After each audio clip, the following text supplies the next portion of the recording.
भगवती उमा के कालिका अवतार की कथा, समाधि और सूरत के समकक्ष मेघा का देवी की कृपा से मधु कैटभ के वध का प्रसंग सुनाना। इसके अनंतर छाया पुरुष सर कश्यप वंश, मनवंतर मधु वंश, सत्यव्रत आदि वंश, पितृकल्प तथा व्यासोत्पत्ति आदि का वर्णन सुनने के पश्चात मुनियों ने सूत जी से कहा, ब्रह्मवेत्ताओं में श्रेष्ठ सूत जी, हमने आपके मुख से भगवान शिव की अनेक इतिहासों से युक्त रमणीय कथा सुनी, जो उनके नाना अवतारों से संबंध रखती है तथा मनुष्य को भोग और मोक्ष प्रदान करने वाली है।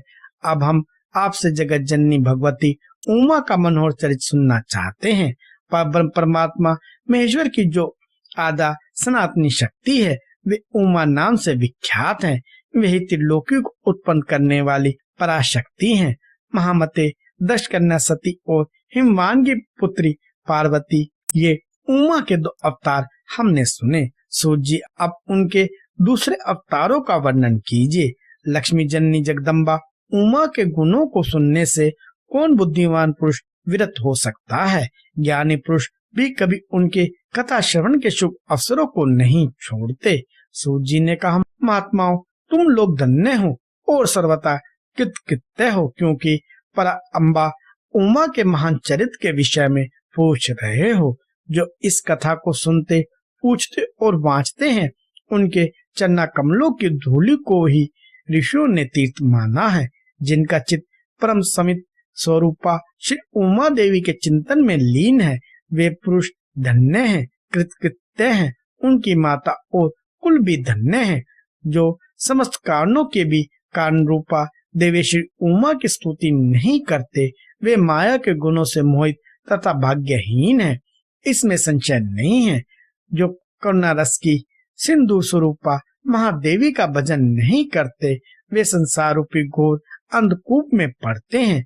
जो देवी उमा को छोड़कर दूसरे देवी देवताओं की शरण लेता है, वह मानो गंगा जी को छोड़कर प्यास बुझाने के लिए मरुस्थल के जलाशय के पास जाता है। जिनके स्मरण मात्र से धर्म आदि चारों पुरुषार्थों की अनायास प्राप्ति होती है, उन उमा देवी की आराधना कौन श्रेष्ठ पुरुष छोड़ सकता है? पूर्व काल में महामना सूरत ने महर्षि मेघा से यही बात पूछी थी। उस समय मेघा ने जो उत्तर दिया, वही बात बताता हूँ, तुम लोग सुनो। पहले स्वारोचिष मनवंतर में विरत नाम से प्रसिद्ध एक राजा हो गए हैं। उनके पुत्र सूरत हुए, जो मान बल और पराक्रम से संपन्न थे। वे दान निपुण, सत्यवादी, सर्वधर्म कुशल, विद्वान, देवी भक्त, दया सागर तथा प्रजाजनों का भली भांति पालन करने वाले थे। इंद्र के समान तेजस्वी राजा सूरत के पृथ्वी पर शासन करते समय 9 ऐसे राजा हुए, जो उनके हाथ से भूमंडल का राज्य छीन लेने के प्रयत्न में लगे थे।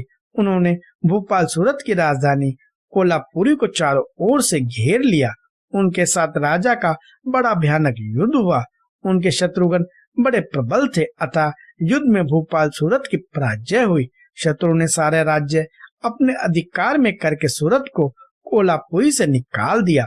राजा अपनी दूसरी पुरी में आए और वहां मंत्रियों के साथ रहकर राज्य करने लगे, परंतु प्रबल विपक्षियों ने वहां भी आक्रमण करके उन्हें पराजित कर दिया। देवयोग से राजा के मंत्री आदि गण भी उनके शत्रु बन बैठे और खजाने में जो धन संचित था, वह सब उन विद्रोही मंत्रियों आदि ने अपने हाथों में कर लिया। तब राजा सूरत शिकार के बहाने अकेले ही घोड़े पर सवार हो नगर से बाहर निकले और गहन वन में चले गए। वहां इधर उधर घूमते हुए राजा ने एक श्रेष्ठ मुनि का आश्रम देखा, जो चारों ओर फूलों के बगीचे लगे होने से बड़ी शोभा पा रहा था। वहां वेद मंत्रों की ध्वनि गूंज रही थी। सब जीव जंतु शांत भाव से रहते थे। मुनि के शिष्य, प्रशिष्यों तथा उनके भी शिष्यों ने उस आश्रम को सब ओर से घेर रखा था। महामते, विप्रवर मेघा के प्रभाव से उस आश्रम में महाबली, व्याघ्र आदि अल्प शक्ति वाले गो आदि पशुओं को पीड़ा नहीं देते थे। वहां जाने पर मुनिवर मेघा ने मीठे वचन, भोजन और आसन द्वारा उन परम दयालु विद्वान नरेश का आदर सत्कार किया। एक दिन राजा सूरत बहुत ही चिंतित तथा मोह के वशीभूत होकर अनेक प्रकार से विचार कर रहे थे। इतने में वहां एक वैश्य आ पहुंचा। राजा ने उससे पूछा, भैया तुम कौन हो और किस लिए यहाँ आए हो? क्या कारण है कि दुखी दिखाई दे रहे हो? वह मुझे बताओ। राजा के मुख से वह मधुर वचन सुनकर वैश्य प्रवर समाधि ने दोनों नेत्रों से आंसू बहाते हुए प्रेम और नम्रता पूर्ण वाणी में इस प्रकार उत्तर दिया। वैश्य बोला, राजन मैं वैश्य हूँ, मेरा नाम समाधि है। मैं धनी के कुल में उत्पन्न हुआ हूँ, परंतु मेरे पुत्र और स्त्री आदि ने धन के लोभ से मुझे घर से निकाल दिया है। अतः अपने पराक्रम से दुखी हो मैं वन में चला आया हूँ। करुणा सागर प्रभु, यहाँ आकर मैं पुत्रों, पौत्र और पत्नी, भाई भतीजे तथा अन्य सुहृदों का कुशल समाचार नहीं जान पाता। राजा बोले, जिन दुराचारी तथा धन के लोभी पुत्र आदि ने तुम्हें निकाल दिया है, उन्हीं के प्रति मूर्ख जीव की भांति तुम प्रेम क्यों करते हो? वैश्य ने कहा, राजन आपने उत्तम बात कही है। आपकी वाणी सार गर्भित है, तथापि स्नेहपात से बंधा हुआ मेरा मन अत्यंत मोह को प्राप्त हो रहा है। इस तरह मोह से व्याकुल हुए वैश्य और राजा दोनों मुनिवर मेघा के पास गए। वैश्य सहित राजा ने हाथ जोड़कर मुनि को प्रणाम किया और इस प्रकार कहा, भगवान आप हम दोनों के मोह पाश को काट दीजिए। मुझे राजा लक्ष्मी ने छोड़ दिया और मैंने गहन वन की शरण ली, तथापि राजा छिन जाने के कारण मुझे संतोष नहीं है। और यह वैश्य है जिसे स्त्री आदि स्वजनों ने घर से निकाल दिया है, तथापि उनकी ओर से इसकी ममता दूर नहीं हो रही है।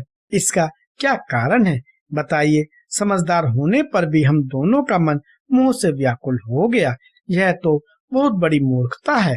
ऋषि बोले, राजन सनातन शक्ति स्वरूपा जगदम्बा महामाया कही गई है। वे ही सबके मन को खींचकर मुंह में डाल देती है, पर वो उनकी माया से मोहित होने के कारण ब्रह्मा आदि समस्त देवता भी परम तत्व को नहीं जान पाते। फिर मनुष्यों की तो बात ही क्या है। वे परमेश्वरी रज सत और तम इन तीनों गुणों का आश्रय ले समय अनुसार संपूर्ण विश्व की सृष्टि, पालन और संहार करती हैं। निपश्रेष्ठ जिसके ऊपर वे इच्छा अनुसार रूप धारण करने वाली वरदायिनी जगदम्बा प्रसन्न होती हैं, वही मोह के घेरों को लांग पाता है। राजा ने पूछा, मुने जो सबको मोहित करती हैं वे देवी महामाया कौन है और किस प्रकार उनका पार्थिभाव हुआ है? यह कृपा करके मुझे बताइए।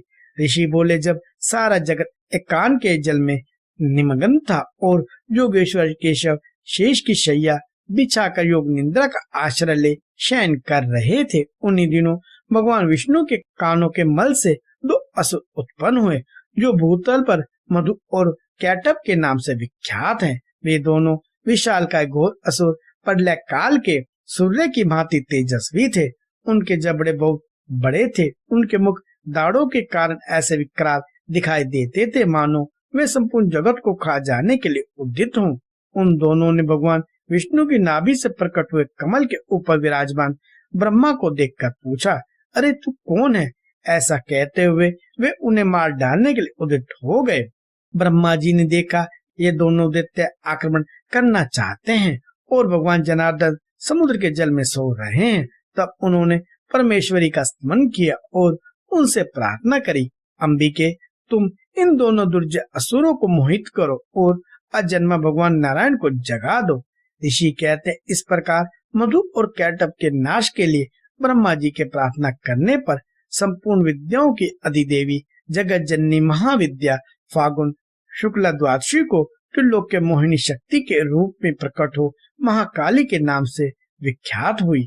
तदंतर आकाशवाणी हुई, कमलासन डरो मत, आज युद्ध में मधु कैटब को मारकर मैं तुम्हारे कंटक का नाश करूंगी। यूं कहकर वे महामाया श्री हरि के नेत्र और मुख आदि से निकलकर अव्यक्त जन्मा ब्रह्मा के दृष्टिपथ में आ खड़ी हो गई।